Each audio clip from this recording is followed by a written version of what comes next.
Good morning, everyone. Thank you for joining us for this session on justice and inclusion in native plant conservation and equitable access to nature. My name is André Sanchez, he, him, él. I am a community engagement and conservation policy manager with CalWild, and as well as an advisory board member with Latino Outdoors on the national level, and a program coordinator with one of the regions in the Central Valley. I'm really honored to be here hosting this session. This is day 2 of our session. We had a different set of speakers yesterday, and I'm really grateful to have the speakers that I have today, and they're amazing, and I'm just really looking forward to sharing their story and their information with you all. I won't hold us up too much longer, but just appreciate your time. The first speaker up that we have, and I'm sorry, mic's cutting out. We have Antonio Solorio. Antonio is a park ranger, and he is a youth program manager with the Santa Monica Mountains Mountain Recreation Area, so the National Park Service. And he manages and oversees the SAMO Youth Employment Program and advocates for the safe and positive development of diverse youth so they can become better environmental stewards for the parks and their communities. So please welcome Antonio.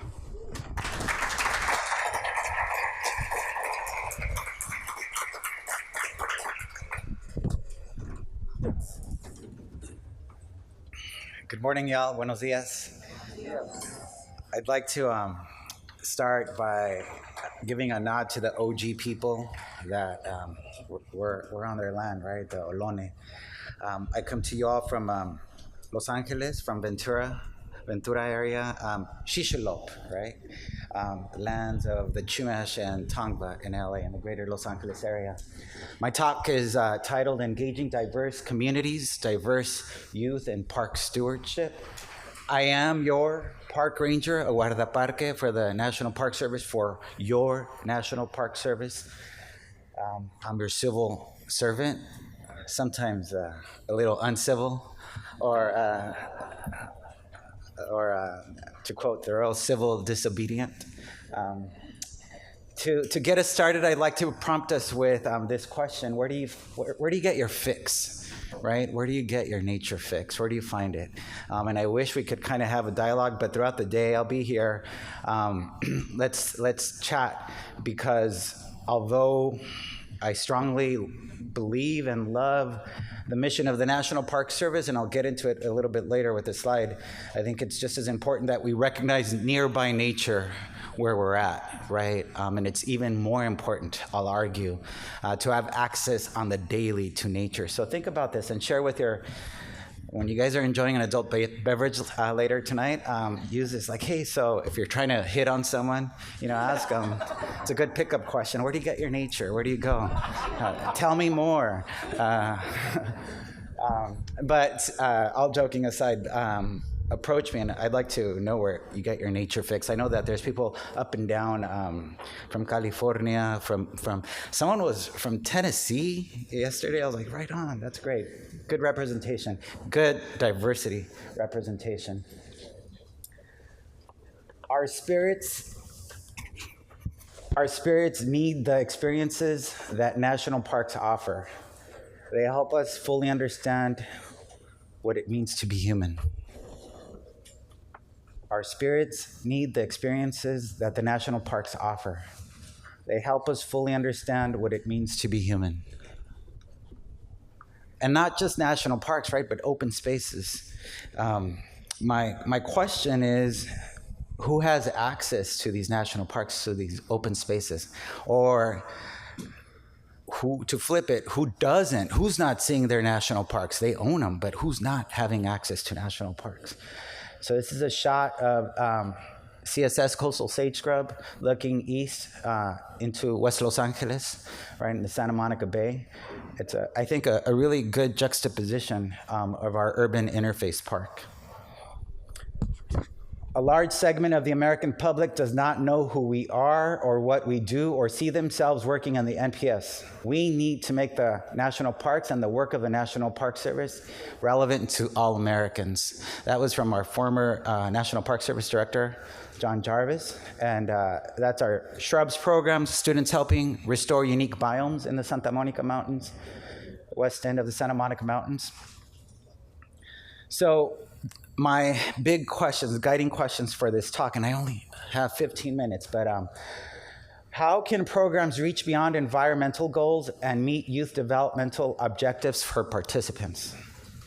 The second guiding question is, how important is it to include familias and their communities in program activities?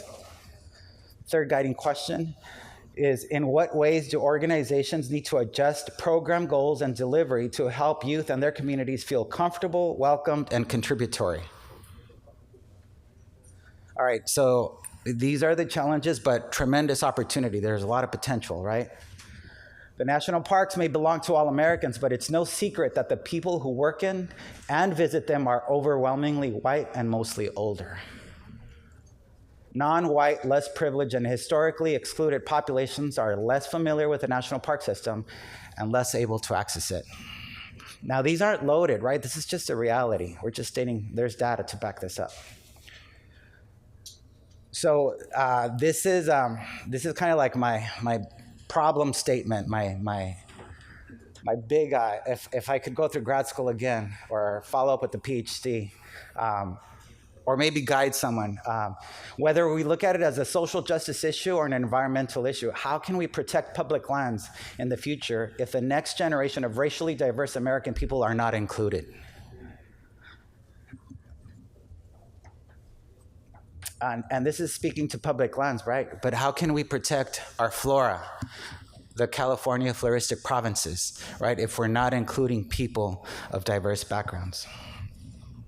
So why diversify? We know that an ecosystem is strong when it's species richness, right? You're protecting, you're understanding what's happening in your wetland, in the riparian area, in the desert.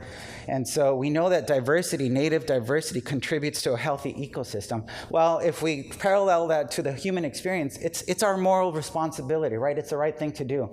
Diversity equals success. Now, let's look at 2043. The US population is going to be over 50% with people of color, right? In California, we already met that number. We're surpassing that, right?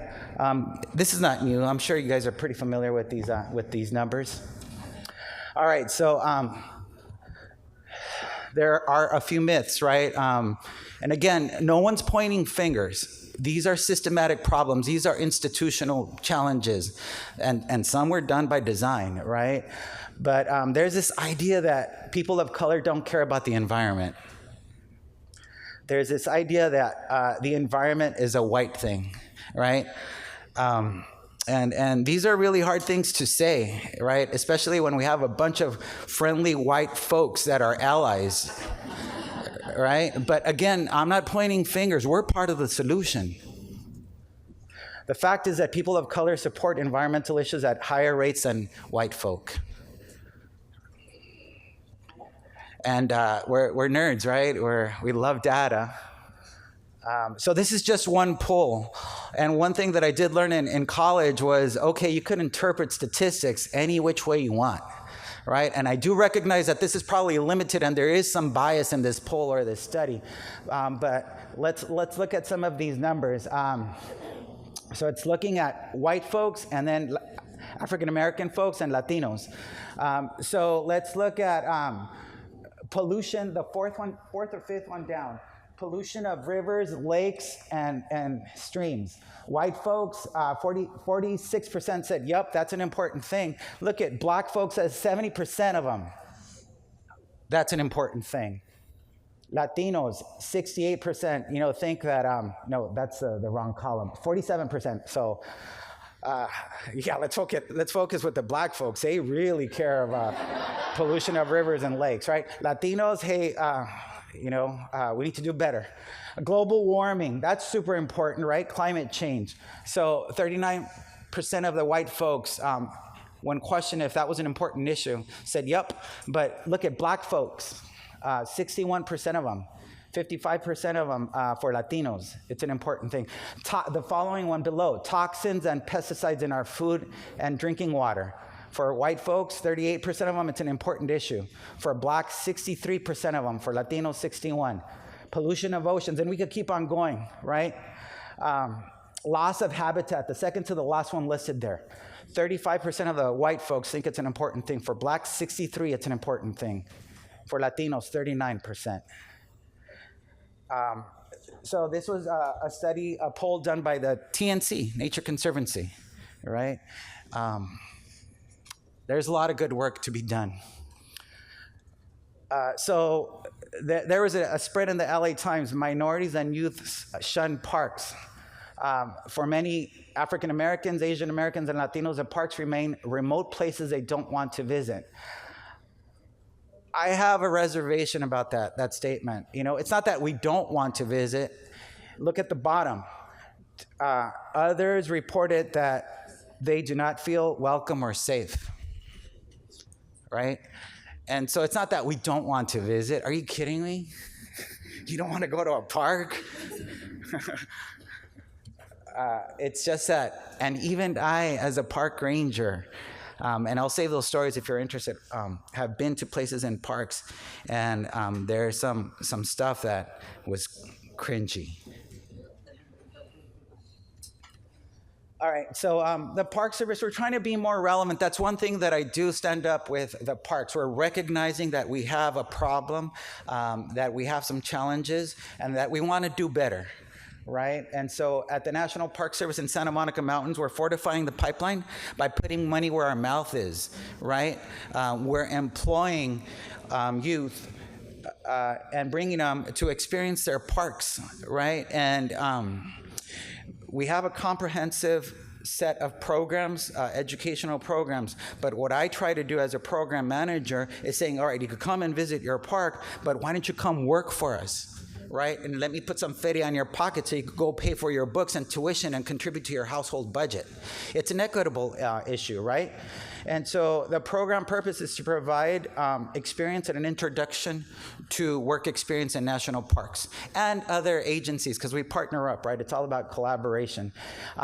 We do a lot of hard work, dirty work, right? But I want you to focus on this picture here. It's 3 young, strong women using machinery, right? At the beginning of the program this past summer, there was one young student that said, I don't know if I could use, these weed whips. And then by the end of the program, there was a post on our social media where that same young lady was drop starting, a weed whip. And I said, you know what, let's pull that post. We're not supposed to be doing that. That's a safety issue. I'm gonna be in trouble. But, it shows how fantastic, how much growth happens during the summer. This is our summer program. So it's introducing youth to park careers, and I'll talk about the different fields. It's not just trail work, right? We make their brains hurt with already the knowledge that they bring to the park. This is a vintage photo. I don't want to call it dated. It's a vintage photo because it showcases where some of these youth have grown up and gone to. Oscar Gonzalez is now, the dude on the far left, now a landscape architect for a company in LA. Darren Finkley, the guy in the middle, graduated UC Irvine and does consultation work for biotech stuff. Griselda Herrera, the person on the left, is a mommy now, but she became an elementary teacher and used to bring her classes on field trips to the National Park Service. Juan Quesada went to Humboldt State, did grad school there, and is working in admin at the college, right? So it would be beautiful and wonderful if we keep them all in the National Park Service, but la neta, the truth is I can't hire them all, right? But we're just fortifying the pipeline. So students are integrated to all park operations, wildlife restoration, trail work, interpretation, cultural resource, admin, IT, right? They do a lot of nursery work. I'm going to put someone on the spot or spotlight them that's in the audience in a few. But what really works with programs like this is to give them a groove, give them rhythm, right? And so on Tuesdays, it was trails. Wednesdays, it was nursery and seed collecting. Restoration Thursdays, Pro Fresh Fridays. We do professional development, right? And we go offsite and do a lot of that. On Saturdays, they give back and do public programs. Jose Campos, where's Jose? There's Campos right there. A biotech, a young, beautiful young man from Oxnard, California, doing nursery work. We have Aline graduating Berkeley, Mateo Marquez at Berkeley, and then Javier Sandoval's in the house here, an alumni of the program, recent graduate from Cal State Channel Islands with a biology degree, now a supervisor for the crew, for the program.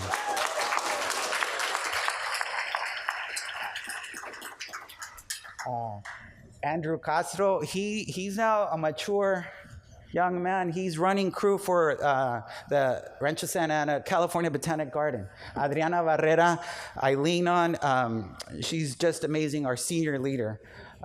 Giovanna Gonzalez working for admin. Ralph Flores graduated Cal Lutheran with a business degree. Look, I'm not up here popping my collar, stroking my ego. I didn't give them their wings. I just pushed the Park Service to give them a platform so they could fly. They come and they give us, right? They enrich us. Alondra, the young lady at the left, years ago we did a visit to La Plaza de Cultura y Artes with my colleague in downtown LA. She graduated Dartmouth. She needed to do an internship. She called them, and based on our visit that we took her on, now she's employed running education programs with them. All right, I'm gonna really emphasize this photo. I love national parks. You heard it from me, but there's something wrong if we're just elitist and saying, all right, let's do work in national parks, right? We care about the environment no matter where we go, right? So what we're doing is contributing to making park stewardships, and it's more important in our communities where we need this space more. All right, we take them camping. My time is up, so I'm just, you know how awesome camping is. I'm preaching to the choir, right? But don't lie, y'all don't go to church. I go to church of the great outdoors, right? We go to church of the great outdoors. All right, and you know what you get out of these programs: safety, teamwork, communication, and then just that ownership. Like, yes, these parks belong to me, and I could bring my hermanita, my abuelita, my abuelito. All right, look this up. This is my last slide. These are recommendations. Hire staff who represent the local diverse population, that speak the languages of dialects of the target communities that you want to beautifully represent. Build relationships with schools, community groups, right? Programs that already exist. Engage community representation to co-design programs that address community needs and not just self-serving the needs of the park. Create a supportive and welcoming culture. Bridge that geographical gap, right? Parks are sometimes hard to access, and we could talk about it more. Number 6 is super important. Actively recruit program participants, right? Don't self-fulfill your prophecy and saying, well, we put it out there, but they're not coming. It's like, no, you got to do the legwork, and then hire these beautiful young leaders. And CNPS is doing it right. I read somewhere that you guys have more than 200 students attending the conference, so kudos, CNPS. Now hire them. Thank you.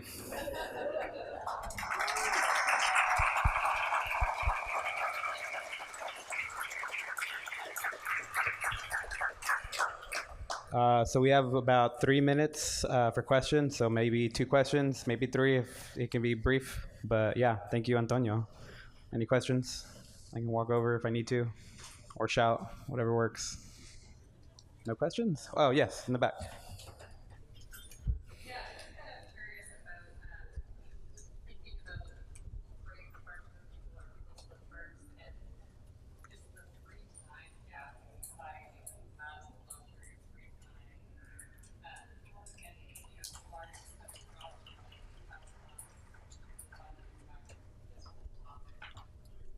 Yeah, bringing the parks to the people. That's it right there.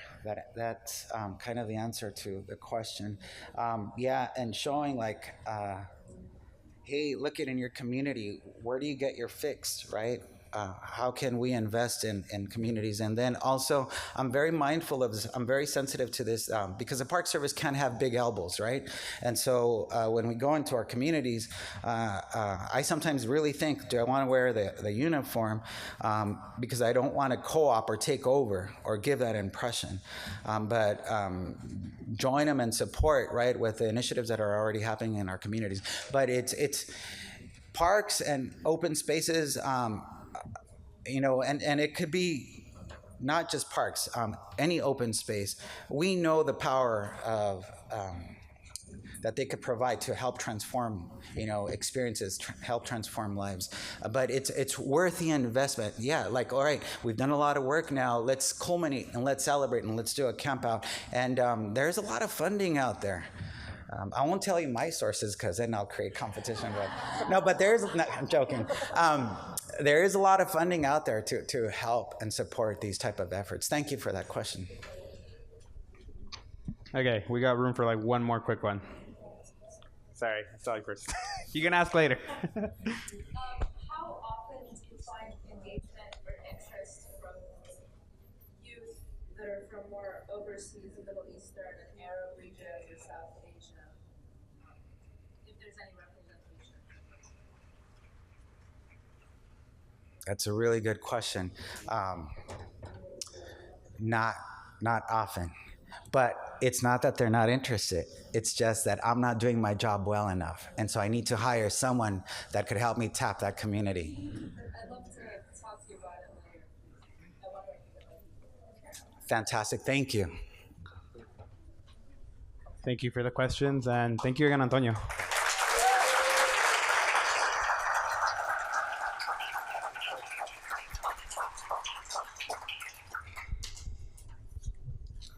I think that was an amazing start, so thank you guys. Next up, we have Russ Aguilar, and sorry, let me put the mic down because I don't want to cause too much feedback. Yes. Russ Aguilar is an environmental educator from Marin County, California. He has worked with as a national park educator across the country and is now the community programs manager for Literacy for Environmental Justice, where he directs a job development program and environmental education program, and he's going to explain all about it in a minute. So I'll give it up for Russ.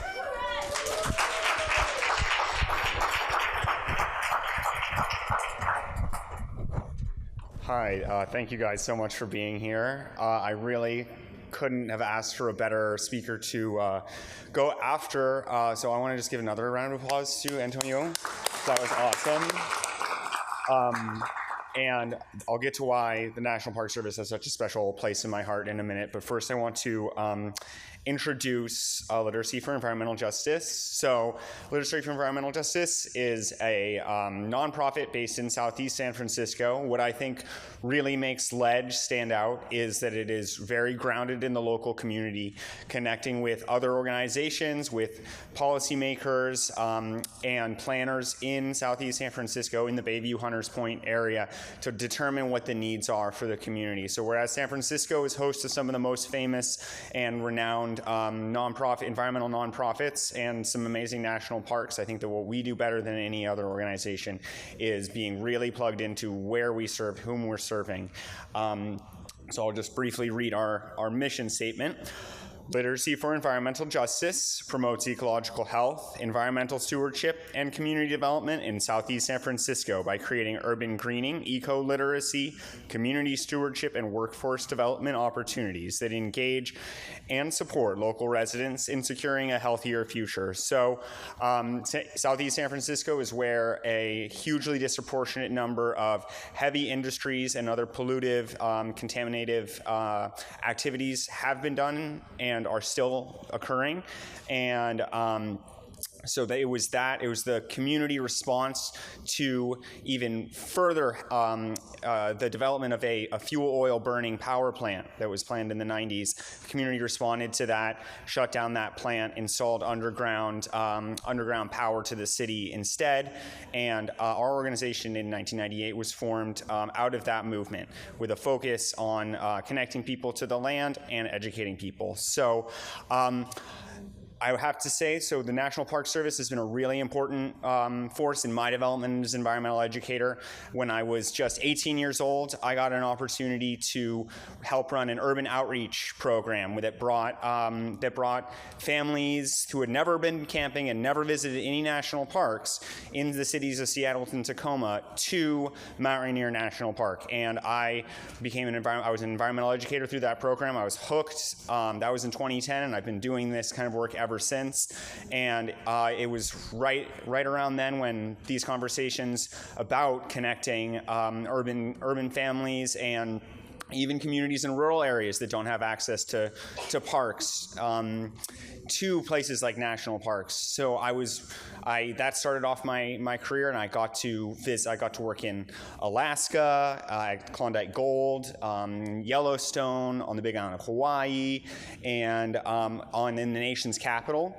And I returned to the Bay Area, which is where I'm from, and with a lot of really great experiences in environmental ed. And something that I really tried to consider is just what we were hearing about. How can we connect people with the parks in our backyards, in our immediate communities? How can those places be turned into places for empowerment, education, and literacy towards both social and environmental issues?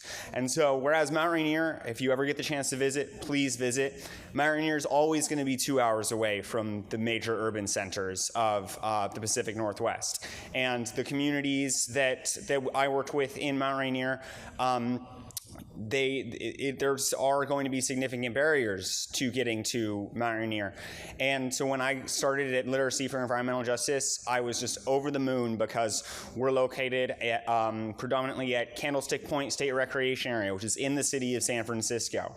And I've been performing programs at that park and other parks in the city to try to build that sort of daily connection with nature that is so needed for people in any part of the country. I'm very lucky to be partnered with the State Park Service and San Francisco Rec and Parks in that work. So I'm not going to go into too much detail about the Eco Adventure program, but one part of what LEDGE does is connect kids from kindergarten all the way up through college to field trip based education, 1 or 2 days to visit a park that they might live only a mile from, and give them a totally new perspective on it, and also get them the chance to get their hands dirty in working on the landscape, whether it's stewardship, or even sometimes helping educate others. So I want to talk about the Eco Apprentice program, which is a green workforce development program that Literacy for Environmental Justice has been running for some years. So we had a really successful summer with the Eco Apprentices, and I'm going to go over the 4 components of that. So we're trying to return to form since the pandemic, diminish our capacity, and it was a 10-week program. Participants were paid $20 an hour for the 20 hours per week that they worked, sometimes more when we had extra need. We recruited from San Francisco, so all of the participants were living in San Francisco. Every participant except one was raised in the San Francisco Bay Area. And so here's a photo of some of the Eco Apprentices and one of the interns working in the nursery. So getting intimately connected to native plants that are going to go out onto the landscape. So I just wanted to show you guys some of the photos that I got of our Eco Apprentices. From the left, we did a little tree survey of the community garden at Candlestick. Next over, we see one of the interns and V, who are exploring invertebrates down by the Tidelands as a part of an educational program that we were performing. Aliya and Rhea are helping out with a nature walk in the next photo over, and Zoe right here is also participating in the tree survey. So Valerie and Vincent, they were recruited right from San Francisco State. So we have a great partnership with them, and they just finished their degrees in recreation in parks, which was really lucky for us because they were gung-ho about the work that we were doing. So these are transitional age participants. Zoe's just starting she just transferred to San Francisco State, and she's told us that she wants to study recreation parks and tourism in that department. And then we had Leah and Rhea from 2 small liberal arts colleges in Minnesota, which is great because I went to Carleton, which is a small liberal arts college in Minnesota as well. So, but also both from San Francisco. So, the area that we're working in, if you're not familiar with, the Bayview Hunters Point, it's undergone many changes since the colonial period. First, it was an Italian, mostly Italian. There was a Chinese shrimp fishing village in the Bayview Hunters Point, which was destroyed by the Department of Public Health. And more recently, there's the predominant issue facing environmental health in Bayview Hunters Point is the legacy of heavy industry. So in addition to there being power plant, there's a sewage treatment plant that treats 80% of the city's wastewater. There's also there was the largest shipyard in the entire West. The entire western United States, actually the largest shipyard in western North America, was located at Hunters Point. It was the busiest shipyard for 50 years. Not only were they building heavy Navy vessels, repairing them, it was also the site of one of the Navy's radiological labs. So there's a considerable amount of heavy metal pollution that's still in the ground there, as well as radioactive nucleotides that the community is grappling with. Because of the Great Migration, it is a historically black neighborhood. Most of the people working in the shipyard were African Americans during the periods of its operation. Since they were disenfranchised both politically and also by union membership with the closure of the shipyard, they did not get access to a lot of the types of work that other laid off union workers get, and there's still struggles with unemployment. We focused on doing some environmental health monitoring. So we partnered with the East Bay Academy for Young Scientists, which is an amazing program that's ran by Lawrence Livermore Labs and UC Berkeley. And they came to us with an awesome technical expertise. We learned GIS. Does anyone use GIS in their work? Yeah, that's a lot of people. So I felt that was a really important thing to get our eco-apprentices exposure to. So they had an introduction to GIS software and also the tangible work of collecting soil samples, mapping soil samples, collecting air samples, doing some water testing all throughout Southeast San Francisco. By working with eBays, we had access to an extremely high-tech and high-resolution elemental contamination monitoring device where we scanned our soil samples to create the map that I'm about to show you. There's it's a little bit hard to see, but these colored dots that you're looking at are they represent levels of lead. Lead is a legacy from it's a contaminant not only from heavy metals from the shipyard, but also from paint, from light industry, from residential redevelopment, and we compared Noe Valley, which is a more upper middle class neighborhood, to the Bayview Hunters Point, and we found high levels of lead contamination in both sites. So this is a preliminary study. We're going to continue with more eco-apprentices in the future to create a stronger map with more samples. They learned about volunteer coordination, so we hosted about 200 volunteers over the summer. They learned how to use tools on the landscape and helped train community members and other volunteer groups. So here we are mulching a site that's going to be reopened as a campsite at Candlestick Point. We partnered with the Candlestick Point State Recreation Area's summer camp to provide a kayaking experience and also to do nature hikes. So they, after taking some classes with me about best practices on doing nature hikes and environmental education, they got to perform their own outdoor education programs by the end of the summer, and they helped me perform eco-adventure day programs throughout the summer as well. So we learned about interpretation, which is, giving educational, informational, and inspirational tours to the general public, and they performed a tour of our community garden.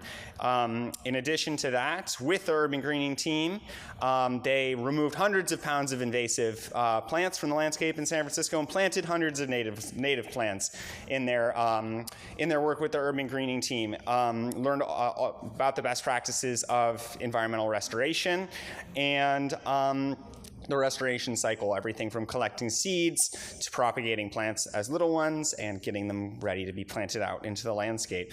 So I've already talked a little bit about the analysis, the environmental health analysis that we've done, but here we are collecting a soil sample from Gilman Playground. And one thing that I'm happy to report, whereas in residential areas in Southeast San Francisco, lead is a major issue.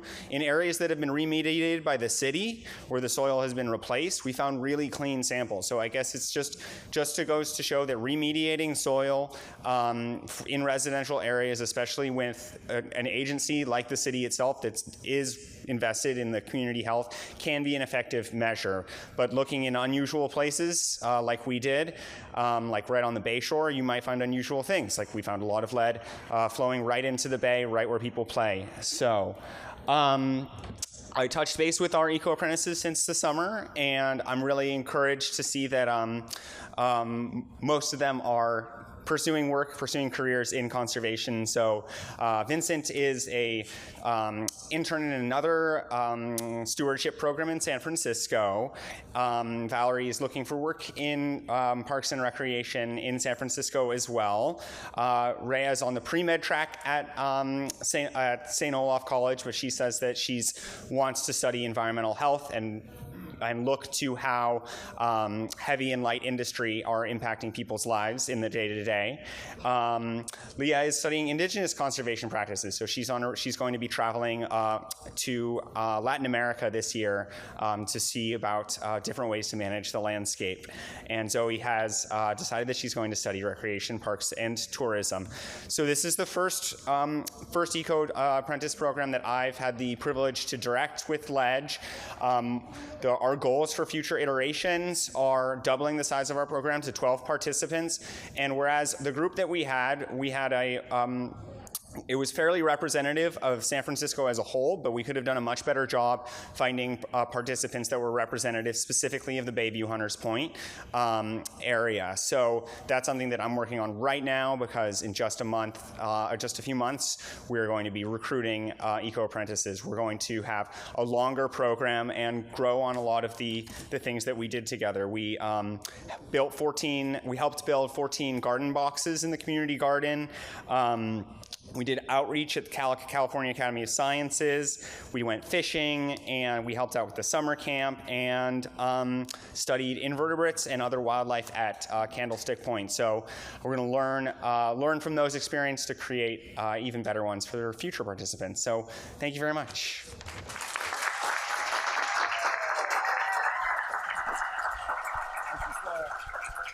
This is the urban greening team.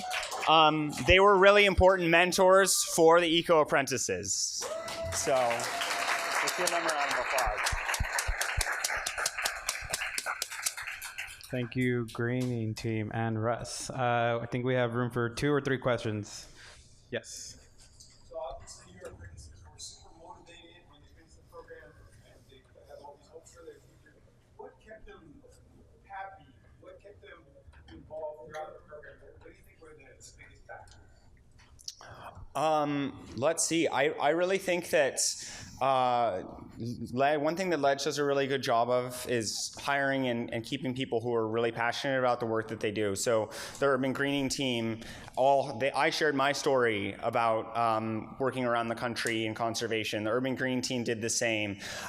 We had a career panel that was in the first third of the program where they got to interview and hear from conservation professionals all throughout San Francisco. We had professional development days where we gave practical considerations as well as an overview of conservation to show that it really is possible. And I really think that having tangible work, like that map that I showed you, like this is that I just sent that data to the city of San Francisco's building inspection department because we found specific buildings that are flaking off lead next to schools, next to a daycare, and that they gave a presentation at the Environmental Justice Task Force. So having those empowering opportunities and also being able to put plants in the ground and in places that they may have been visiting since they were kids, knowing that they made an impact in that way, I mean, we had very,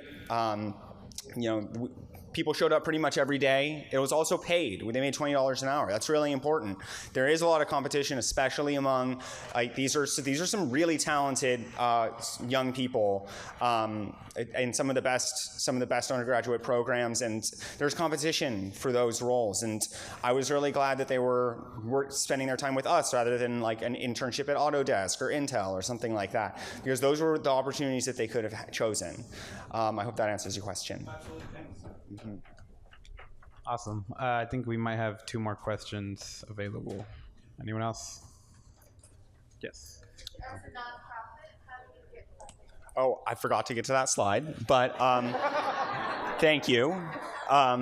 So it's we've been hearing a lot in the national news media about like the Green New Deal and the promise of a green job for everyone. That hasn't gone through, but local groups and cities and states have taken up that standard, meaning that as every year goes by, they understand the importance of having green jobs for young people and people of all ages. And conservation corps are growing, and also grant funding opportunities from the state. Like we have a state fund that helped us fund this program. And community foundations and private foundations are also helping lead this charge. So in the absence of federal legislation, local organizations and state organizations and city funders, like the SF Department of the Environment, they are helping fill that gap by funding programs like this. We're partnering with a pre-apprenticeship program so that I'll be trained to train our eco-apprentices so that they can go into U.S. Department of Labor certified apprenticeship programs, which are very, very well paid for blue-collar, conservation work and also blue-collar jobs. Yeah. And that concludes our time for questions. But thank you again, Russ. I appreciate it, and thank you. Thank you.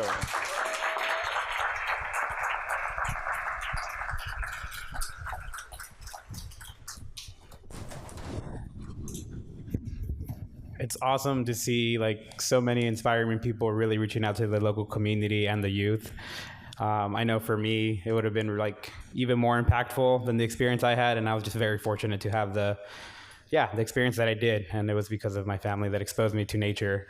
But I know not everybody has that, opportunity or privilege, and so it's awesome to see that there's, mentors and folks doing that good work. To that end, obviously they've mostly been talking a little bit more on the metropolitan side of things. And our next speaker is someone I've actually had the pleasure of working with down in the San Joaquin Valley, which is where I was born and raised. Our next speaker is actually doing, some elements of this work, mostly focused a little bit more on the environmental education. But I very much, saw the inspiration that they bring to light. And I'm really grateful that, somebody from my community that's able to be here, from the folks that I work with back at home. Next up, we have Sam Weiser. Sam has served as an educator for various nonprofits across the country, including Solar Youth and the New Haven Ecology Project in Connecticut, First Line Schools in Louisiana, and Sequoia Riverlands Trust in California, which is the role I met Sam through.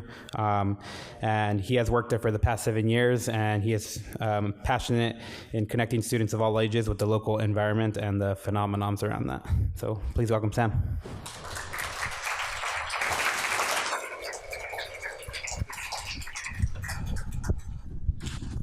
All right, thank you, Andre. And I could say it was a pleasure working with you, and I learned a ton working with the communities that you brought to us, and with Latino Outdoors and Hispanic Access Foundation.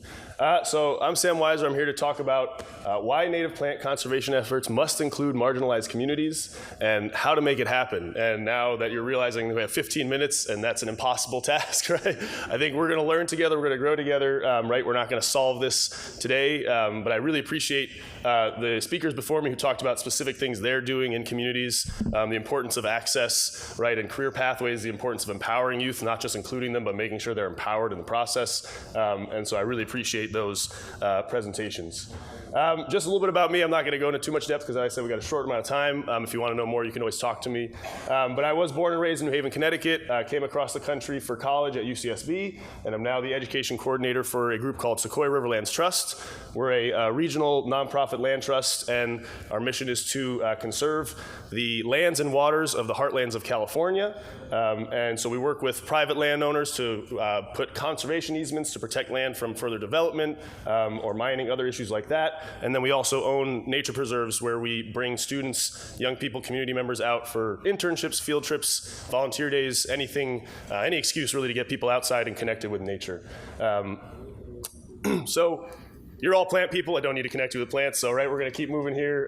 But I do, right, if you want to take a second and think about what plants are most important to you, right? Could be species or individuals, but sometimes that helps, right, kind of connect us further, but I think we're going to keep moving here. So I'm assuming that if you're all here, you have many reasons why you think this is important, right? I don't necessarily need to come up with a ton of reasons or drill down really deep as to why we need to do this work, why it's so important, why you're here today to talk about it. But I do want to give some big picture things, and this is not just in California, this is across the nation. And so this is a study from the Center for American Progress, the Nature Gap, and confronting racial and economic disparities in destruction and protection of nature in America. And that study found, right, and I don't think this should be a surprise to anybody, but communities of color are 3 times more likely than white communities to be nature deprived, to live in nature deprived areas. 70% of low income communities, so where I work and live in the Central Valley, we qualify for that as well, across the country live in nature deprived areas. And that has led to the fact that nature destruction has had the largest impact on low income communities of color. This paper has a ton of other resources and facts, right? There's also issues with children. 60% of children, families with children live in nature deprived areas, and that jumps up to over 70% when you're talking about families of color. And so hugely important issue to recognize. The other thing I do want to recognize quickly, right, I am a white man, and that brings an immense amount of privilege in many situations. I'm not an expert on these kind of things, right? But I do want to acknowledge that, and I hope that you can meet me where I'm at on this path, because I'm very passionate about this. I want to meet you where you're at, and I hope we can all just grow and learn together today. So what I'm saying is not expert advice. This is just something I've learned over time, and I want to share with you all as well. One other piece that I thought was really interesting and kind of touches on what Andre talked about, I found this interesting, these maps. And I think a lot of times when we focus on marginalized communities, we're looking at urban areas that have been heavily modified. So downtown centers, areas where, as you can see in this map, are represented with like purple, darker colors, where you have high populations of minorities as well as very modified areas. I do think there's huge leverage for all these blue areas you see on this map, right across the Central Valley, within our cities as well, where we do still have high populations of marginalized communities who are probably not being involved in conservation or not being connected to nature, but the land is not as changed, is not as modified. And so there's huge opportunities for not just, right, bringing in nature or changing the game, but really conserving what's still there, right? And using these communities and having them, really empowering them and having them drive that process to protect what we still have here in these wonderful places.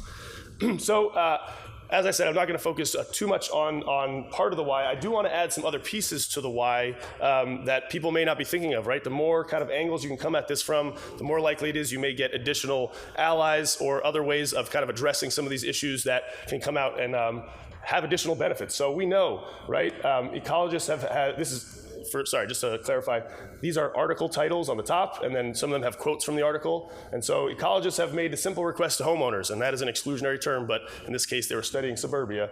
Plant native. If you don't have 70% or higher plant biomass that's native, certain species, in fact, a lot of species are not going to be able to make it. The populations are not going to survive, right? When you hit over that 70% mark, a lot of these bird species can actually thrive and then bring those ecosystem services they provide into your ecosystem as well.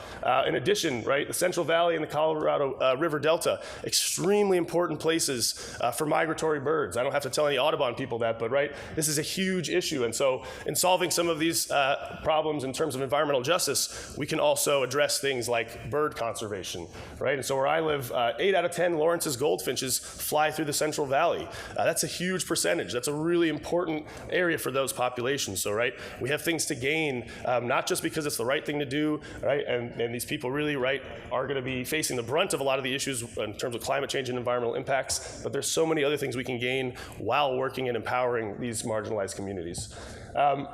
Biological diversity evokes human happiness. There's a study in Europe that found that just by adding 14 additional bird species in an area, it actually raises the happiness, right, the life satisfaction, as much as giving people 124 extra euros in their bank account, right? So just by making places more biodiverse, we can increase happiness and comfort where you live. And we know that stress is not healthy, right? So being happy and comfortable where you live means more likely health outcomes are better as well.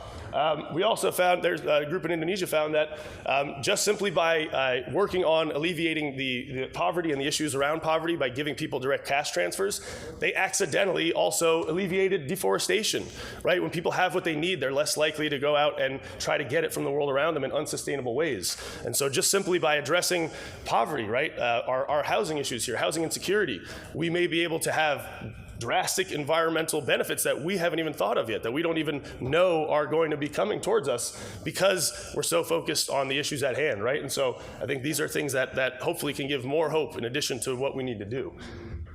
Another piece, cities are extremely important parts of biodiversity, and I think a lot of times we assume there's less going on in cities. That's actually not the case in many places.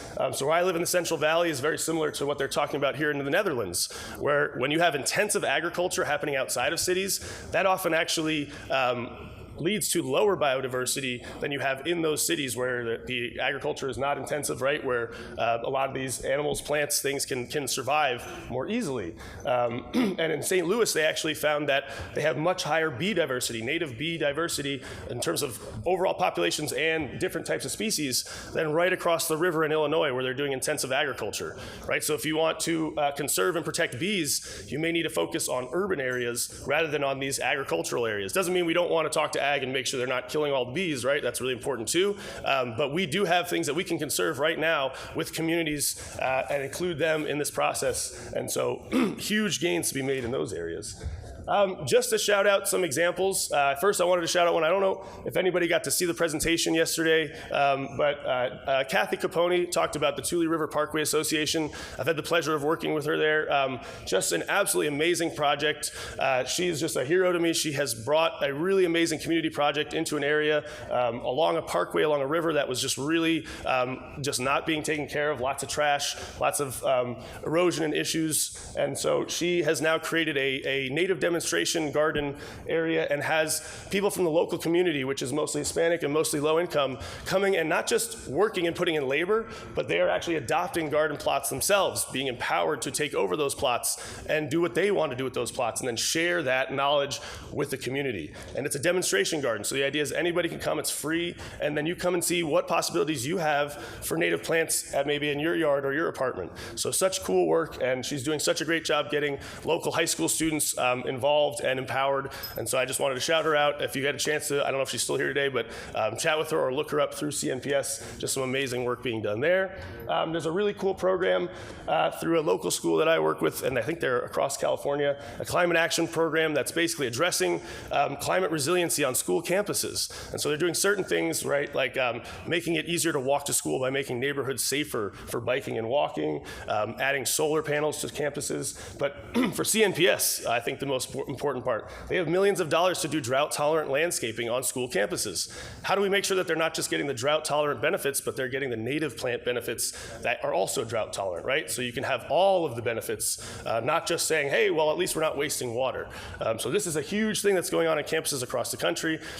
Anybody who has kids knows that if your kids are passionate about something, they're involved in something, they're empowered, and the kids are leading this process, they're gonna bring it home to their communities as well, right? So this is a great way to get this stuff back into communities by exciting kids, by empowering them on campus, and then having them bring that knowledge back to their schools, back to their communities.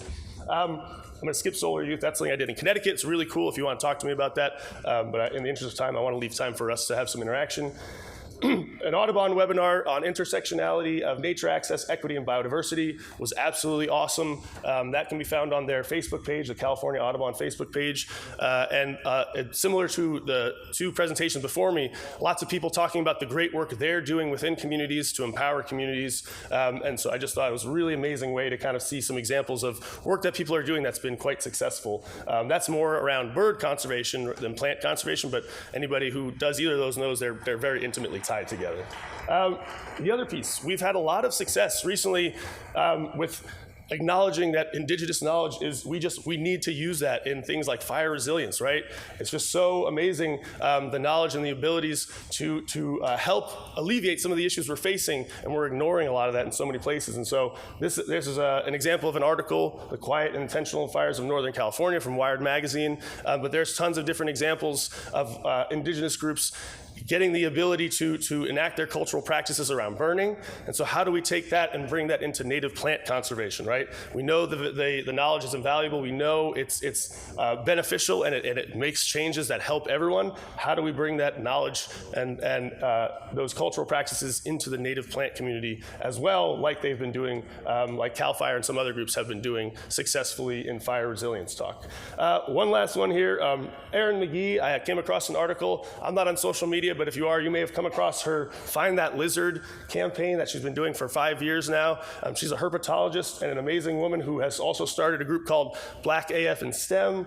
She works with local kids to provide career pathways into natural resources. And so she's somebody who just has really started breaking down the barriers of who gets to interact with science, how they get to interact with it, what it looks like, and then what kind of questions are being asked because new people are involved.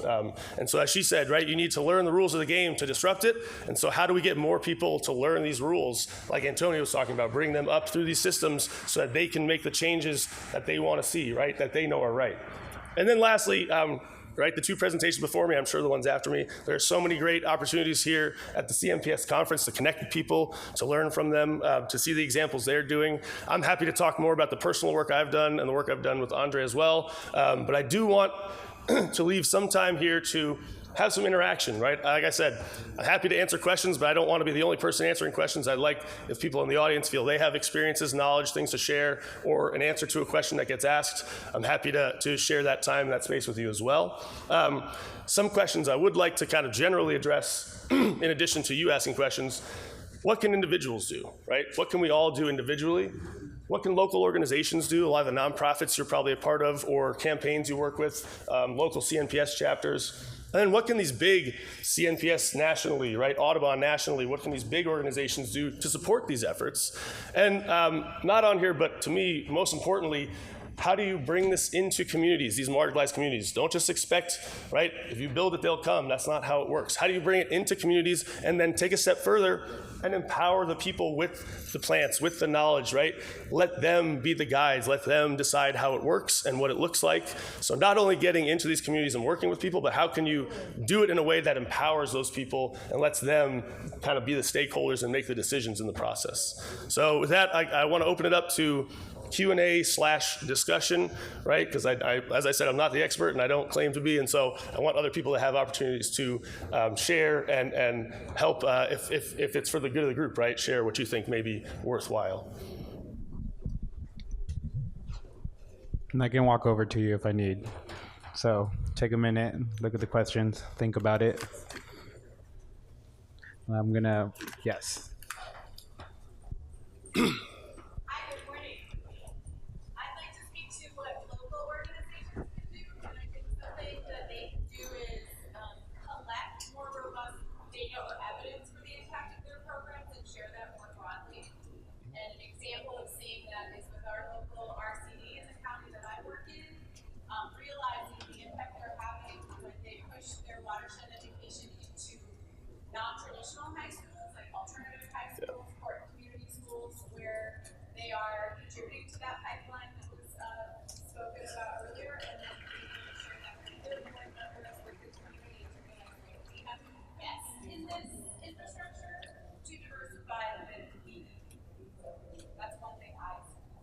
I appreciate that. I will get to you in a second, Beatrix. So just for folks who aren't familiar with RCDs, I had the pleasure of working under one at one point, and they are resource conservation districts, and they are state non-regulatory agencies, and there's a bunch of them throughout the state. Hi, I'm Beatrix Jimenez-Halsey. I'm with Semper Variance Fund. I'm a natural resource manager. But the question of what can individuals do, that really sticks with me because I want to use my power and my privilege as a white passing Latina, and I'm at the table and can talk about these issues and can code switch and be able to talk about this. But I know it can be really difficult. It's that discomfort, and I get it. It's uncomfortable. It will always be uncomfortable. But I think really think about your own power and your own privilege, and who do you know, and who can you connect this person with, and who you meet with. I've been kind of running around in the CNPS conference this whole time, kind of meeting others and who are about my same age range, and passing on just any other info and resources that I know of, because I know it can be so hard to find. And I just want to say that.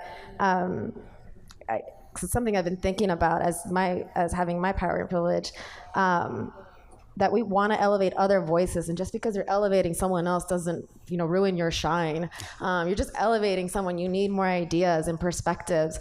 I'm at the table and in these meetings sometimes, and I'm like, you're missing a perspective here. But it can be difficult when you're junior staff to speak up. So. Allies, please speak up and be there for us. It's a really difficult and uncomfortable thing to bring this up. I'm uncomfortable, but it's genuinely a community group effort. So I just want to share that. Thank you. Thank you. So I guess one thing that I thought of when I saw the gradient map of rural areas with high minority populations is how can we strengthen the connections that urban conservation professionals, national conservation organizations have with either farm workers or people who own agricultural land, to get them resources and also maybe get them and their families more interested in some of the things that we talk about. Because I've worked with people who work in agricultural outreach, and it's easy for me to wax poetic about how much I love native bees and native plants and things like that. But if we can actually have educators who are living in these rural or suburban areas that have familial or professional connections with the landscape in terms of our agricultural system, that could be an amazing thing, not just for rural communities, but also for urban-rural partnerships. So that's something that larger organizations might be able to do. Thank you. And actually, I want to shout out a group that does work kind of like that. It's called the Center for Land-Based Learning in the Central Valley. And their whole thing is getting high schoolers involved with the environment and ag and seeing the connections. And so we've done some field trips with them, and I think they're trying to do this work, right? We're all trying to figure out how to do it and how best to do it. But I find them to be a group that's kind of trying to address that issue as well. Not just the ag side like FFA, but bringing kids into the environment too and understanding that piece. Yeah, and to kind of add, I'll get to you in a second, on that end, actually, and it kind of ties into one of the talks from yesterday. So for folks who weren't here, we had Jen Toy, who is with Test Plot, sorry, I did that yesterday as well. And long story short, she's almost like helping do little tiny plot restoration sites in different locations that are kind of pretty much being reclaimed by the local community members. And to kind of tie in some of the other conversations that were had yesterday in other spaces and also here, but really integrating like the local indigenous knowledge, because if you're restoring that ecosystem, you're also restoring food and cultural pathways, and getting local youth, even if, they didn't necessarily have that historical connection, can really empower them, because then they have a different perspective on the land and how it is to be a steward, how to be, in relation with those spaces and with those other, beings. So yes, thank you, Russ.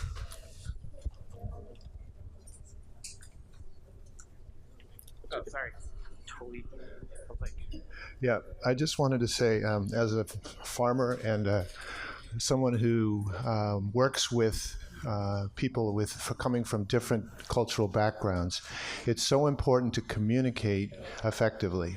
Mm-hmm. And we can talk in our native language here and have all these great ideas, but being able to communicate in a context where they can relate to it in their native background and culture is so important for bridging the gap.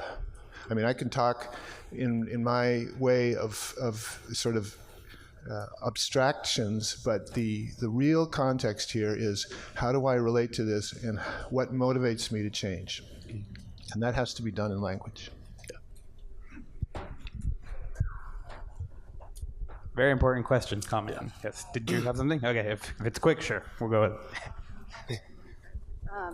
Yeah, I work for like a really small nonprofit, and as most people that work for a small nonprofit, it's hard to find time or capacity for most things, and I constantly want to make this a priority, but most of the time I have to prioritize getting funding for my own position.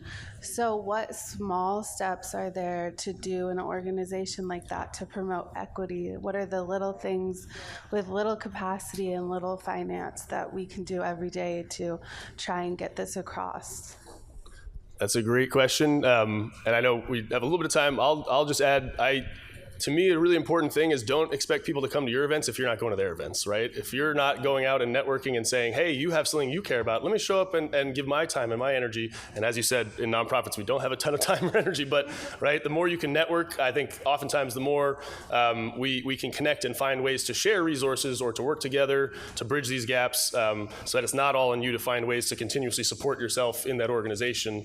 So that's something I've found is that the more I go out and work with other organizations, the chances I've had through André, right, have just strengthened my ability to do some of this kind of work locally because I have these other supports, these other systems, these other people who can get it connected or put them in front of people if I'm not the right person to do that specific thing. And so I think just connecting with other organizations as much as possible may help that as well.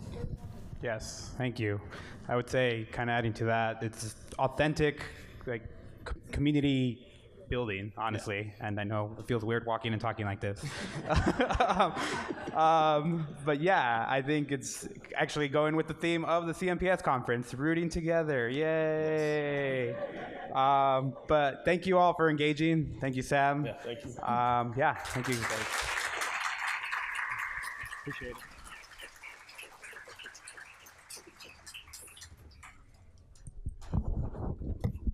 So next up is actually someone, sorry, talking way too close. I'm actually really excited to see this presentation, especially because I have a couple pretty decent friends who are like really, yeah, well, I mean, they're cool with me, but like, I don't know how they see me. So like, I'm not gonna say they're my best friend because, you know, anyway. Seeing that connection between like art, if you will, and like conservation, and like it's just something really inspiring to me because I know I don't have those abilities.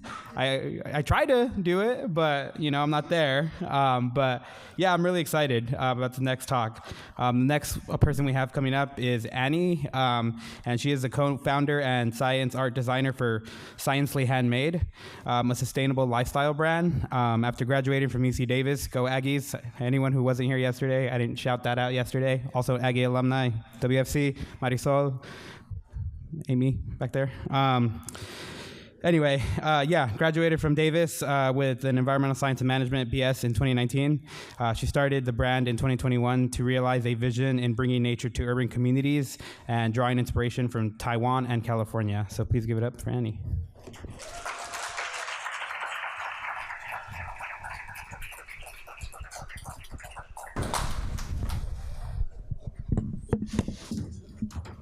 Alrighty, so this is, can people hear me okay?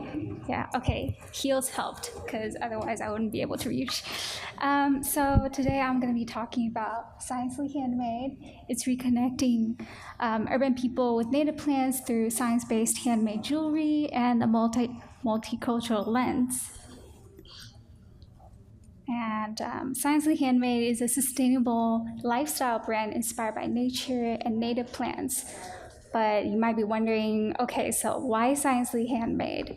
And I grew up on the college campus, and I have parents who are very into nature. So I always have the privilege to be able to, you know, get close to nature, you know, pick leaves or like identify different plants. This was in Taiwan. And then when I moved away from the college campus, I realized that urban people don't necessarily care about nature. And I don't know if you feel that way. If you feel that way, raise your hand. Like, people don't care enough about nature. And this is very sad, because nature, especially native plants, have so much to offer. They have a cultural significance, they have a scientific significance, ethnobotany, connection to the forebears of the land. And to lose that is to basically lose everything that it can offer, and also to lose your identity.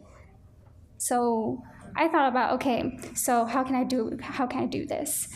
Urban community, and how do I, wedge science into everyday conversations without making it too sciencey. So, by the way, this is QR code for Instagram and my website, so if you want to check it out.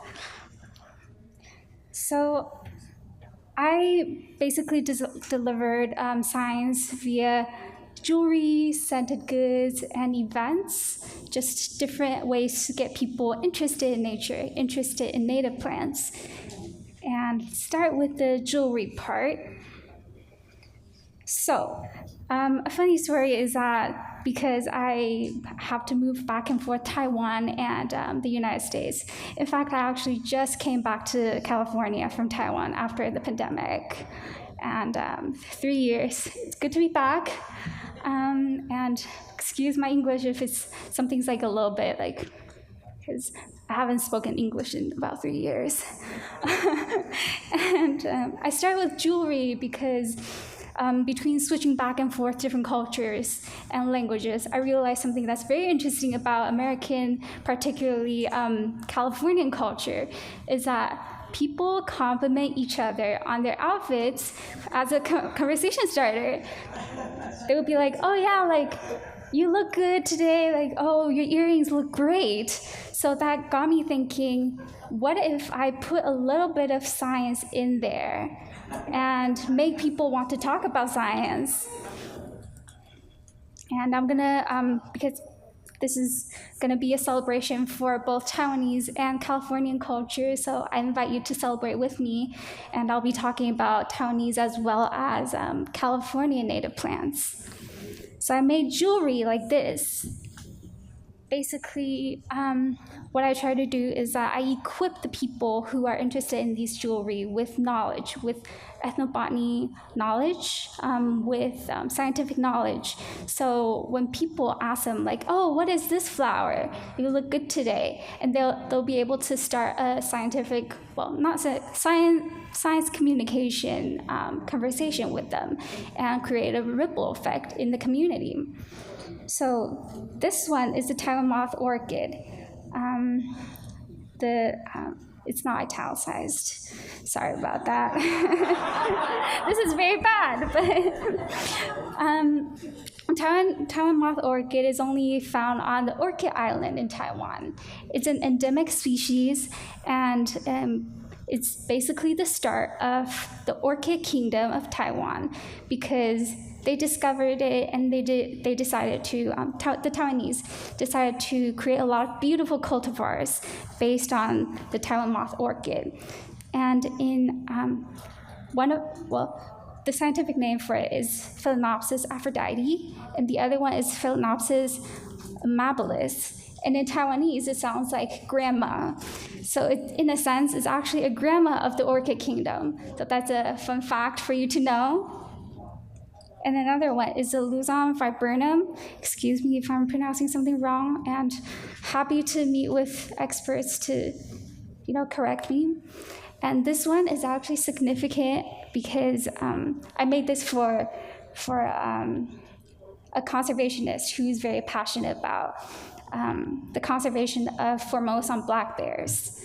And Formosan black bears are now endangered because of habitat destruction. One of their favorite fruits is actually the fruits of this one, and this is what they see in the morning when they're looking for food in the morning. And the veins, I specifically drew the veins so that it's thinner, because in higher elevations, this plant actually has thinner veins. And there's a dewdrop, as you can see at the bottom here, to create, kind of like recreate the morning dew. So this is basically what the Formosan black bear sees when it's like trying to find like nice food in the morning, find nice breakfast. And this is now worn by the conservationist to kind of like use it as a walking, like a make this a walking museum exhibit, so he can talk about it with different people who might not be interested, but they're interested in this particular pin. And now I'm going to go into, of course, the Californian poppy. This is a favorite, and also kind of symbolizes my journey.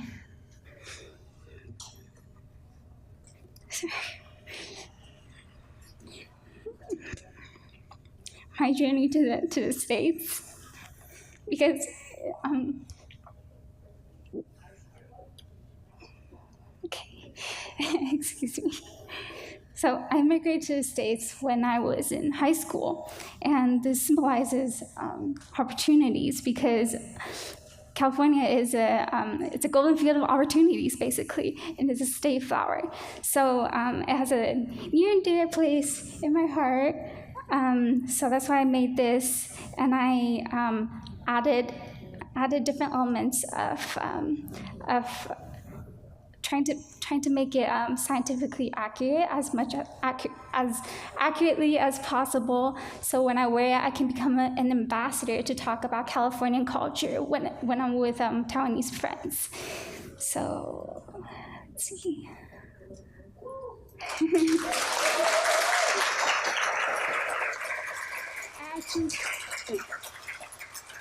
I actually have more plans on my website, but this is not the most updated version of the presentation, unfortunately. But please talk to me after the presentation. I would love to talk with you.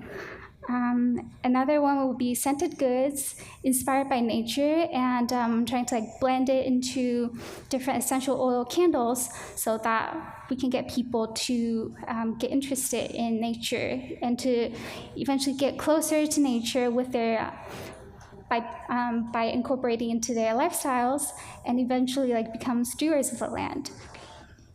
And scented goods, Sense of Mountains is what I started with. Currently, there are 2 seasons. The spring season is actually for Taiwanese mountains, and the summer season is for mountains in the Bay Area.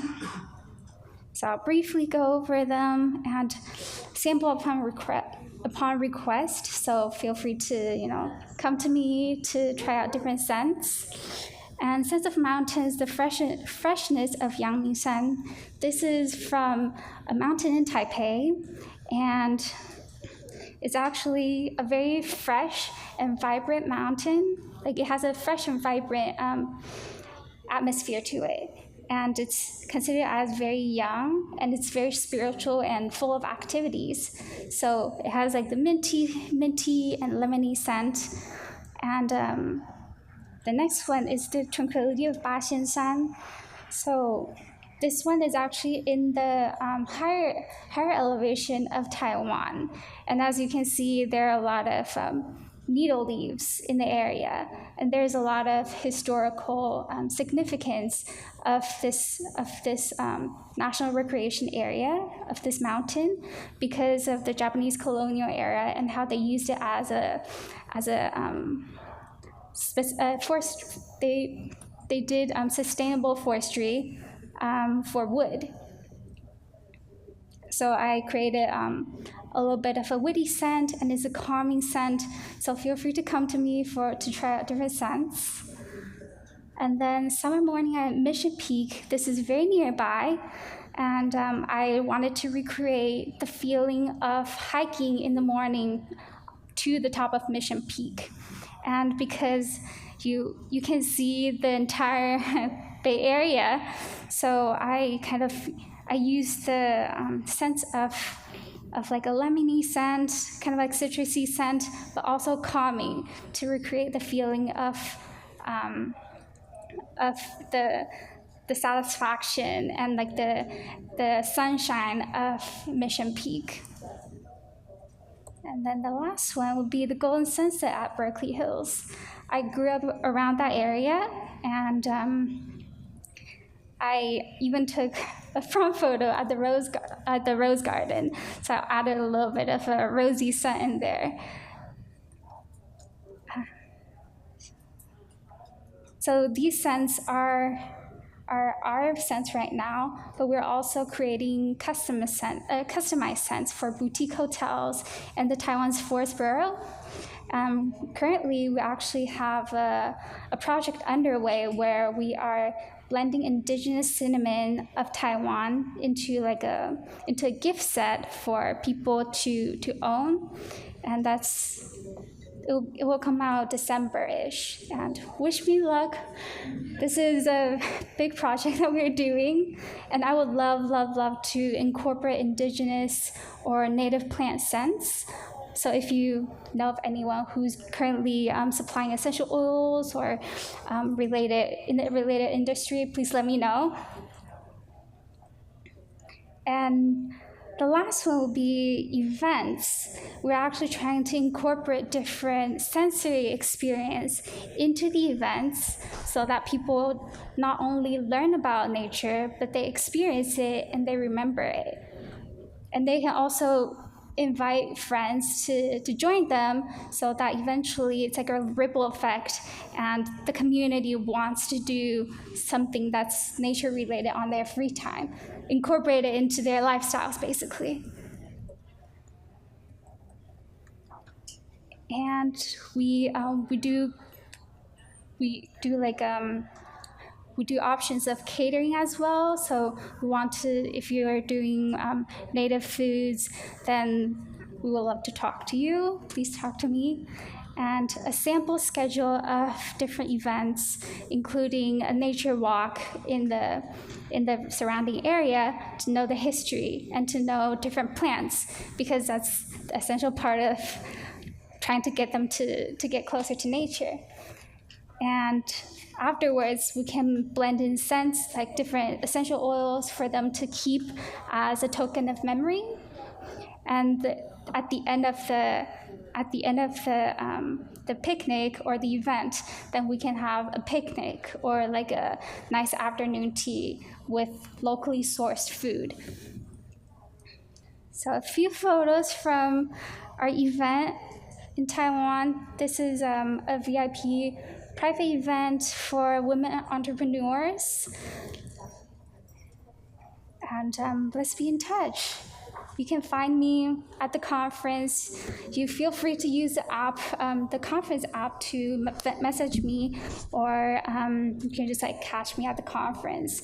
But come find me for the scents and event collaborations. I'm looking at you, gardens, museums. Please let me know. Nonprofits, I would love to talk with you. And also open to exchange cards. And you can also connect online to see our stuff. We have our Instagram here and website, also having some promotional sales. So yeah, this is Science-y Handmade. We are a native plant and nature-inspired lifestyle brand. Thank you.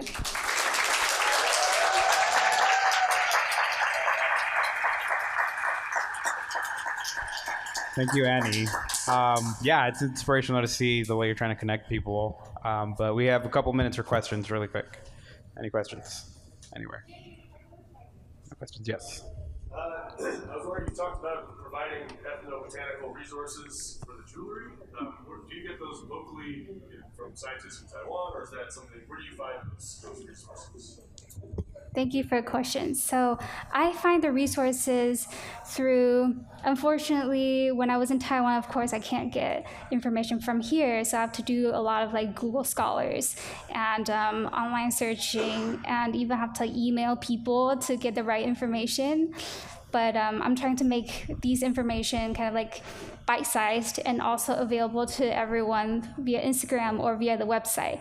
And of course, when I'm having pop-ups, then that's a chance for me to give them a lot of information and try to make them remember, and pass on to other people. Thank you. I do have one question myself, unless somebody else has a question. Okay. For the essential oils, like where do you source your materials from? Like, are you growing stuff, or are you working with local growers who are sustainably doing that and not like poaching? Because it kind of goes with that whole, saging the world video that we were watching yesterday. If you joined that, so I'm just curious, like, where do you source your stuff, and like, how are you doing that? Currently, for essential oils, I'm trying to look for local stores that have it. I try not to ship them too much to reduce the carbon footprint. But again, if anyone knows local essential oil providers, please let me know. I would love to talk with you. Thank you. Unless there's any other questions, we're going to wrap up this speaker. Thank you again, Annie. Thank you.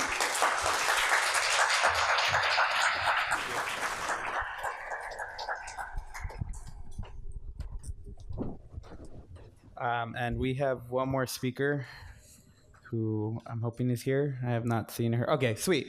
Cool. You can start making your way up here. I was starting to get worried. I was like, all right, we're going to have a panel then. I guess before we jump onto that, though, I think it's awesome to see the next speaker who's going to be coming on, because I think it really kind of continues that theme of like how to really connect community members in different ways and like just get them exposed to nature or like get them into green careers or whatnot.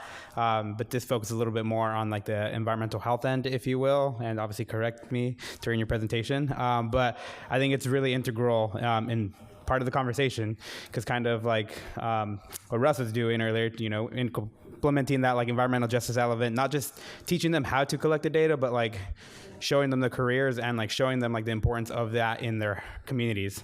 So next up we have Aliya Ingersoll. And Aliya is an ORISE fellow, research fellow with the United States EPA. Her research focuses on equity and access to nature and ecosystem services through collaborative green infrastructure design. She studied ecology and evolutionary biology at UC Santa Cruz and has a lifelong love for the flora of California. So please welcome Aliya.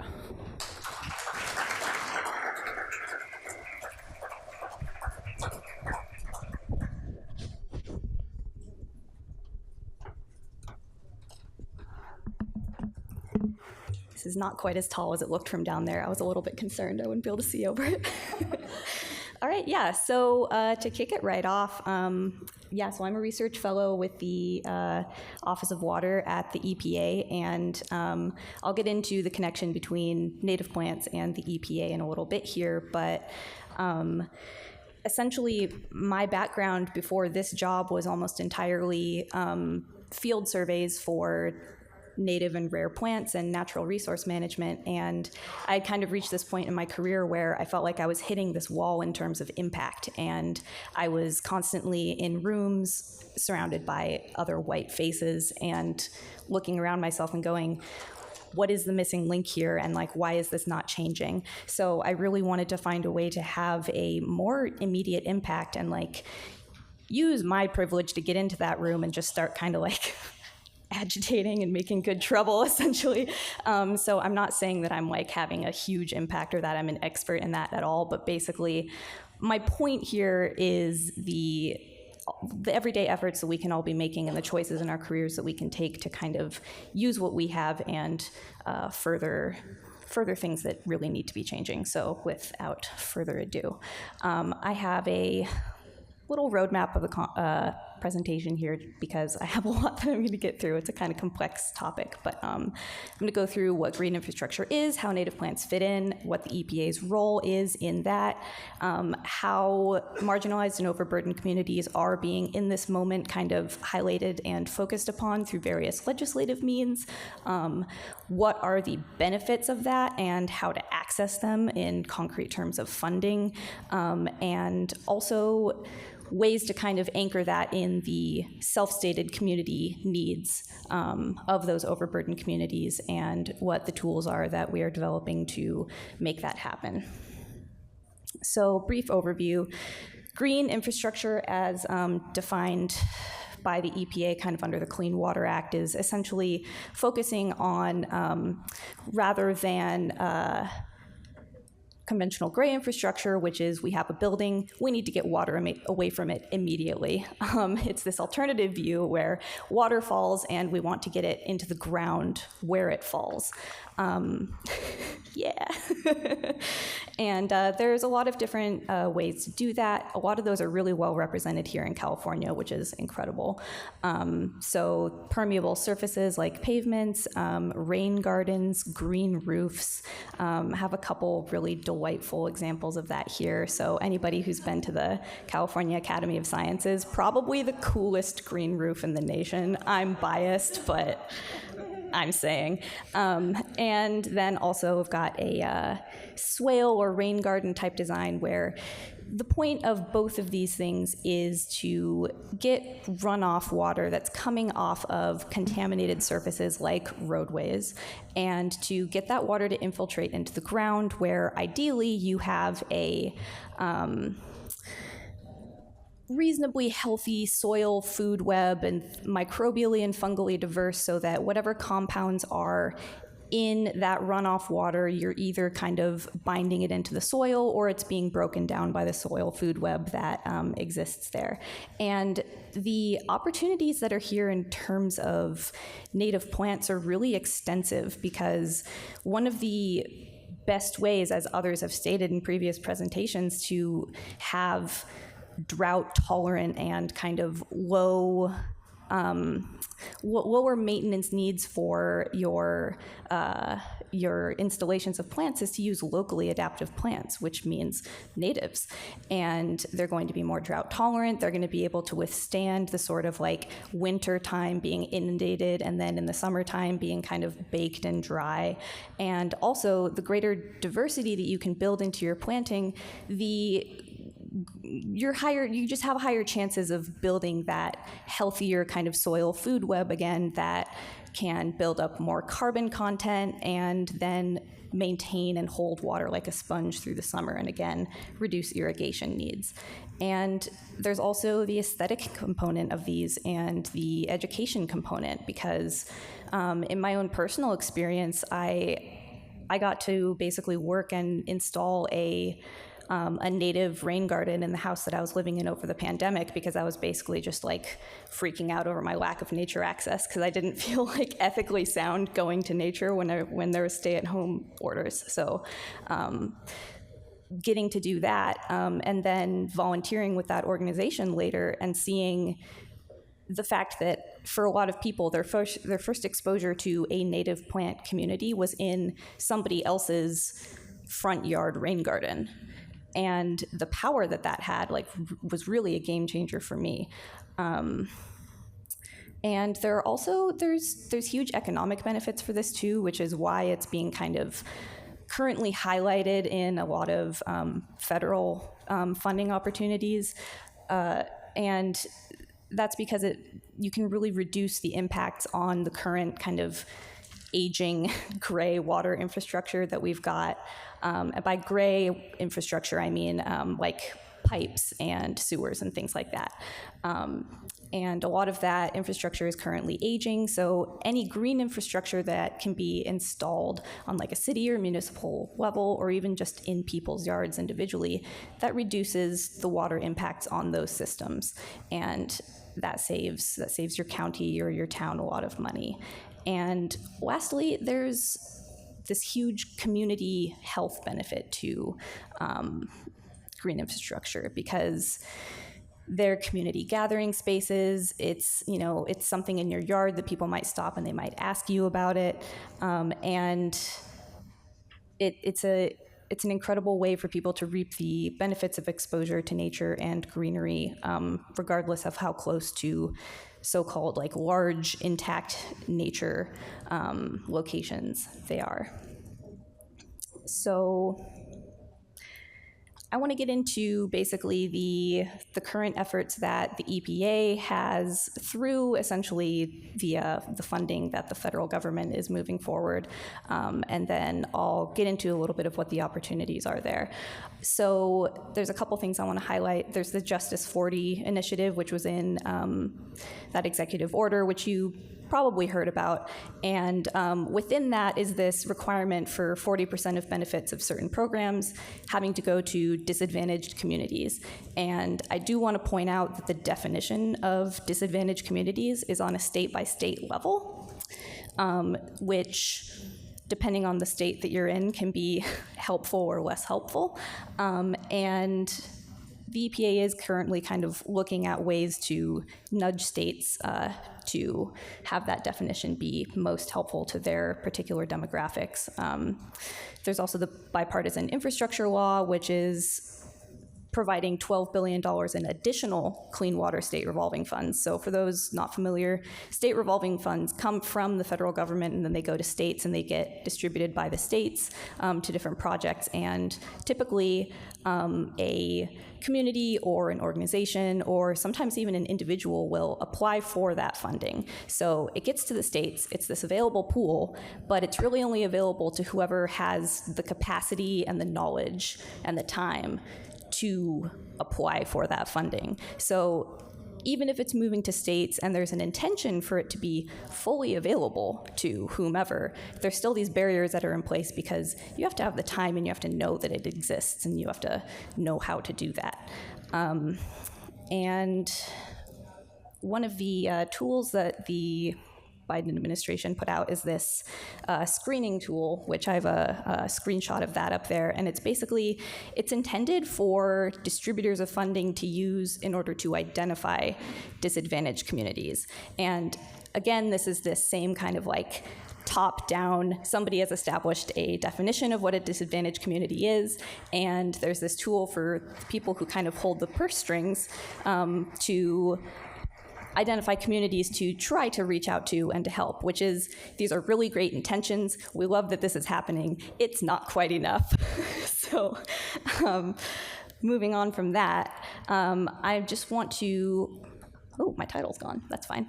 So the focus of my research in particular is equity in green infrastructure. And following the Justice 40 initiative, I was brought on at the EPA to research that. And that's a really broad topic to be researching.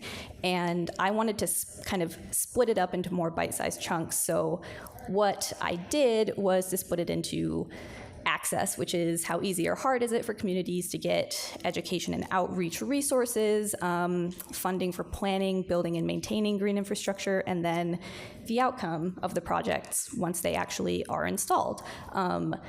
If you live in a community and somebody has tried to meet community needs by installing green infrastructure or a park or restoring a nature area in your community, do you essentially almost immediately get displaced because there has been rampant property speculation around that green infrastructure because the community has just been made a lot more nice and a lot more desirable for people who speculate on property. And I was inspired to look into this access component because one of my TAs at UCSC did this incredible work on the distribution of stream restoration projects in California, and basically found that they're really concentrated around areas where there's this kind of critical mass of people who are paying attention to the quality of the streams. They're like in love with their local waterway. There's usually institutions of higher education, and there's this phenomenon where once funding gets to somewhere, there's this momentum that starts, and you're more likely to be able to get more funding. So there's this kind of collection of resources around certain projects, and I don't want to characterize that as universally a bad thing, because there's really powerful work that can be done once you actually get enough funding. And there's this kind of stacking of different project goals that you can get into. So it's not universally a bad thing, but it does mean that there's not an equitable distribution of funding. And in order to look into this, I was hoping that there would be a database of green infrastructure projects, and the EPA does not have such a thing. This does not exist. So I'm going to get into that later. Excuse me. Getting into the outcomes portion first. So this is the LA River, and the first portion of my research has been this report that's going to be coming out later, or in early winter, I guess, which basically I looked at the green infrastructure projects for which there was available data, which is primarily these larger projects. And, we're talking on the order of a city getting a new park in a disadvantaged neighborhood, like that sort of size of project.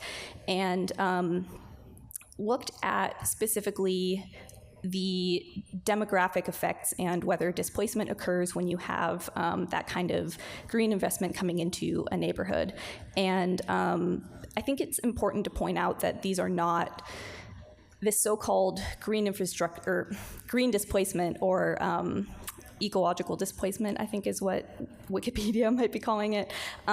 It's not like a standalone phenomenon. There's usually existing there's existing forces of gentrification and displacement that are usually already acting, and then additional investment kind of like supercharges that. But the findings that I found, and again, I'm really not the first one to find this. I basically was echoing the findings of others who have been studying this, particularly the Green Infrastructure Leadership Exchange.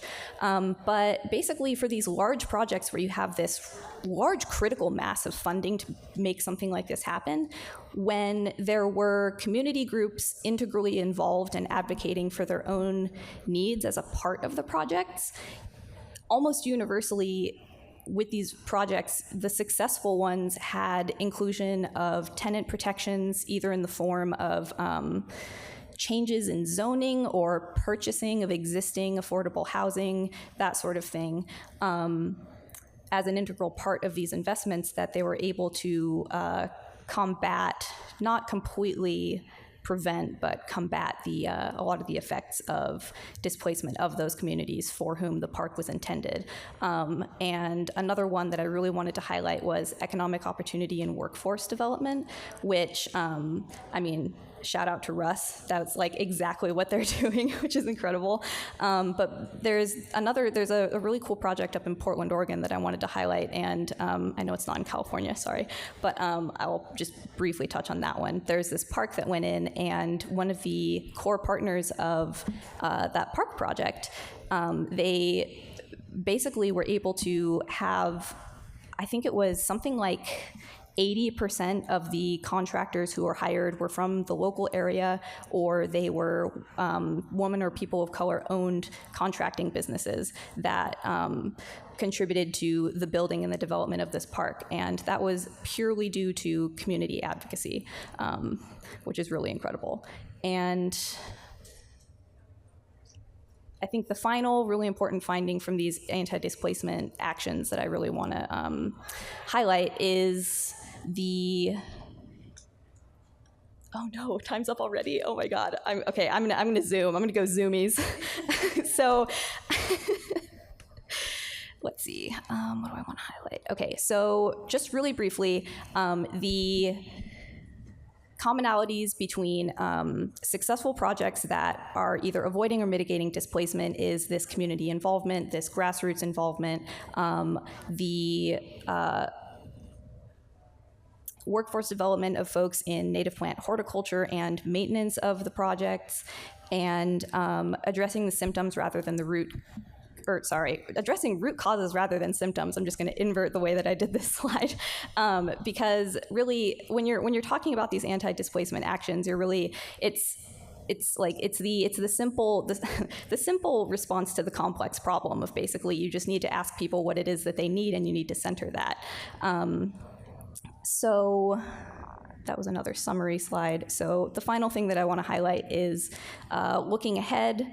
to addressing the access issue. I had mentioned that this database of green infrastructure projects doesn't really exist. That is the next part of my research. I'm collaborating with colleagues in the Office of Research and Development, and we're working on mapping a pilot project to map green infrastructure in a representative area that's likely going to be in California.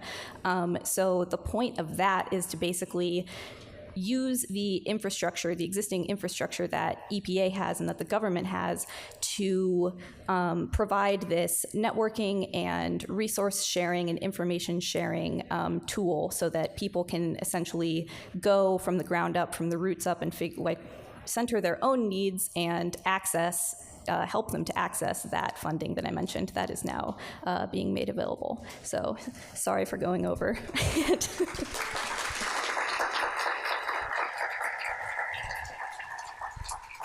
Thank you, Aliya. We're over time for the session, but if you guys want to do one question, or you guys can talk to Aliya after. No? Okay. Well, thank you again, Aliya. And I was going to give a bigger thank you to all the speakers, but I'll just do it quickly. Thank you to everyone who talked today and everyone who spoke yesterday. And if you're here in the crowd, just really, really thank you.